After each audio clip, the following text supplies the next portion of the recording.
서울의 압구정 로데오 거리도 그렇고요. 이대 앞 상권도 그렇고 임대라는 딱지가 붙은 빈 상가가 늘고 있다는데 근데 정작 비싼 임대료 때문에 입점을 못한다는 거예요. 그러면 임대료가 낮아지든지 해야 되는데 그죠? 이 이상한 문제 왜 그러는지 좀 알아보겠습니다. 신화선 부동산 컨설턴트 전화 연결돼 있습니다. 안녕하세요. 네, 안녕하세요. 자, 빈 상가 문제. 일단 공실률이 2008년 외환위기 이후에 최대라는데 실제로 빈 상가가 얼마나 많습니까? 네, 실제로 한국금정원 조사 결과에 의하면요, 외환위기 이후에 공신률이 10.1% 이상 된다고 합니다. 네.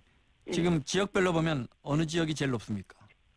지역별로는 방금 말씀하신 것처럼 젠트리피케이션 어떤 현상들이 굉장히 많은 곳이라고 말씀드릴 수가 있는데요. 네. 작은 임대료로 시작을 해갖고 상권이 형성이 잘 되었는데, 임대료가 점점 올라가면서 임대료를 더 이상 내지 못하는 어떤 높은 상권이 형성된 지역들이 상당히 지금 그 공실률이 높다고 합니다. 네. 구체적으로 어느 동네들입니까? 서울이나 뭐 지방이나요? 네, 서울 쪽에서는 지금 대표적으로 가로수길이라든가 네. 강남역이라든가 네. 아니면 경리단길이라든가 네. 홍대라든가 이런 곳을 있을 수가 있습니다. 우리가 흔히 정말 뭐 아주 핫한 지점이라고 생각하는 데가 오히려 공실률이 높다 이 말씀이세요? 네네, 그렇습니다. 서울시가 이번에 상가 임대료와 권리금 정보 조사한 자료가 있더라고요. 실태가 어떻습니까? 예, 실제는 실질적으로 서울을 기준으로 상가 임대료하고 권리금 정보를 조사한 자료가 있더라고요. 근데 그 서울 기준으로 상가 임대료를 말씀을 드리면 제곱미터당 평균 임대료가 6만 원꼴인데요. 도심은 10만 6천 원이고 2년 전 대비해갖고 1.9% 정도 상승을 했습니다. 네. 그런데 실제적으로 말씀드린 지금 젠틀리케이션이 상당히 높은 곳들이 강남은 7만 7천 원꼴이고 신청 같은 경우는 5만 원꼴. 그러니까 평균이 1.9%에 비해 가지고 신천 마포가 한 3.8% 이상 높게 나오고 강남도 3.3%, 도심도 2.3% 이상 상당히 높은 수치를 지금 기록을 하고 있습니다. 네. 현실적으로 지금 평균 권리금 같은 경우도 제곱미터 기준으로 뭐 145만 원꼴 되는데요. 강남 같은 경우도 상당히 높고 신천 마포도 높은 기준으로 이번에 발표가 됐습니다. 통계적으로 보면 1.9%밖에 오른 건 아니네요. 네, 통계적으로는 1.9%인데요. 지금 아주 중요한데 강남 아까 말씀드린 경리단길이라든가 마포라든가 이런 것들이 상당히 높게 지금 올라간 거죠. 제곱미터당 가격으로 따지니까 와닿지가 않거든요. 그러니까 예를 들어 지금 네네, 말씀하신 그렇습니다. 가로수길이나 홍대, 경리단길 이런 데 동네 임대료가 대충 어느 정도 나갑니까? 예, 지금 현재 가로수길 같은 경우는요, 한 2008년도 20년 기준으로 한 300에서 350 정도 했던 것들이, 지금 현재 800만 원에서 10만 원 정도 올랐습니다. 그리고 권리금도 1억 7천에서 현재 한 4억 정도로 형성이 되어져 있고요. 홍대 같은 경우는 10평 기준으로 약 보증금 1억에 200에서 380만 원짜리가 지금은 한 800만 원까지 높게는 받는 것들이 있고 네. 홍대도 권리금 또한 5천에서 2억 기준이 한 4억 정도까지 오른 것들이 있습니다. 그리고 지금 대표적인 경리단길 같은 경우는 실제적으로 뭐 평균 10평 기준으로 50에서 60만 원이 지금은 뭐 300만 원씩 이상 가고 있죠. 전화 연결이 고르지 못해서 저희가 끊고 다시 네. 여쭤보겠습니다. 네. 죄송합니다. 네네네. 네. 상가 권리금 뭐 여전히 문제지만 상가 공실 문제가 두드러지고 있는데 유독 임대료가 내리지 않거든요. 지금 홍대 같은 경우에 10평인데 그러면 33제곱미터 정도 되는 거잖아요. 그런데 월세가 800만 원 정도 된다니까. 그러면 수익을 내려면 얼마를 매출을 올려야 하는 겁니까? 연결이 다시 됐습니다. 자, 여보세요? 들리시죠? 네, 잘 들립니다. 네네네. 그러면 이제 저희가 궁금한 건 이겁니다. 상가가 이렇게 임대료가 비싸고 네. 상가가 들어오는 새 임차인이 없다면 당연히 임대료가 내려가야 할 건데 왜 계속 임대료가 올라가죠?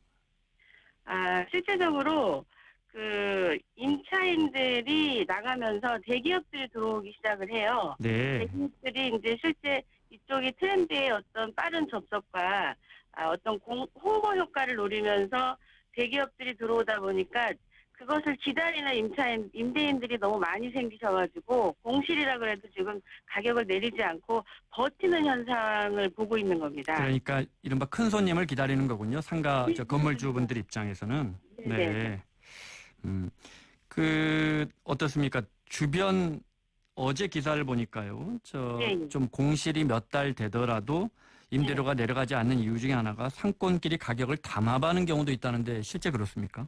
네, 실제 그렇습니다. 이 가격이 한 번 내려가게 되면은 가격을 올릴 수가 없다 보니까 상가들끼리 담합을 해서 가격을 내리지 않는 경우도 있고요. 또 실제로 그 가격을 적게 받게 되면은 상가의 어떤 프리미엄을 가격의 가치를 많이 받지 못하기 때문에 가격을 내리지 않는 어떤 현상들을 많이 볼 수 있습니다. 네. 강남대로 가보면 예.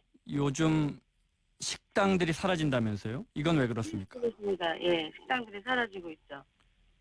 지금 그 식당들이 사라지는 이유가요. 실질적으로 그쪽에 어떤 그 홍보 효과와 수익을 보던 어떤 업체들이라든가 식당들이라든가 이런 것들이 1년 동안에 장사를 했을 때 주고 간 권리금을 한 2, 3년 후에는 회수를 할 수 있고 어느 순간부터는 이익 전환으로 돌아서게 되는데 네네. 실제적으로 한 달에 7천만 원이던 월세를 이제 1년 있다가 재계약할 때 1억 4천이 되는 경우가 있습니다. 한 달에 월세를 말씀하시는 거예요? 1년치 월세를 달입니다. 한 달에 7천만 원요, 월세가. 네네네. 네. 근데 이제 1억 4천으로 올라버리면 음식업체에서 더 이상 수익을 낼 수가 없고 마이너스로 가게 돼요. 네. 그러다 보니까 버틸 수 없어서 튕겨서 나가게 되고 거기를 이 중국 관광객들이 오다 보니까 어떤 음식업체 말고 화장품이라든가 이런 게 들어가면서 수익이 나지 않더라도 광고 효과를 노리고 들어가는 현상들이 있거든요. 네. 그러다 보니까 굉장히 심각한 어떤 공실도 지금 있고 그리고 뒤바뀐 현상도 있고 그렇습니다. 근데 저희가 알기로 이렇게 1년, 2년마다 이렇게 임대료를 그렇게 2배씩 몇 %씩 올릴 수 없지 않습니까? 법적으로는.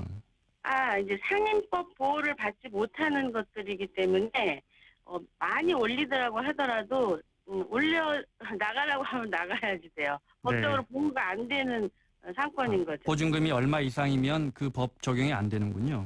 그렇죠. 예. 네, 알겠습니다. 어떤 대안이 있을 수 있을까요? 자, 은퇴하신 분들 들어가서 얼마 장사 못하고 일찍 나오고 임대료는 자꾸 오르고 공실이 돼 있지만 대기업이나 프랜차이즈 업체들이 들어오기 때문에 네네. 또 건물주는 또 기다리고 이 문제 해법이 있을까요? 네, 실질적으로 그래서 정부에서 지금 대안을 준비 중에 있는데요. 말씀하신 것처럼 4억 미만짜리 어떤 임차보호법을 받을 수 있는 상가들이 법적으로 퍼센티지가 상당히 낮은 편입니다. 그래서 지금 실질적으로 상가보호법으로 5년 되는 것도 지금 6년 이상으로 더 길게 하려고 그러고 또한 보증금도 높이려고 국가에서 이제 준비를 지금 하고 있죠.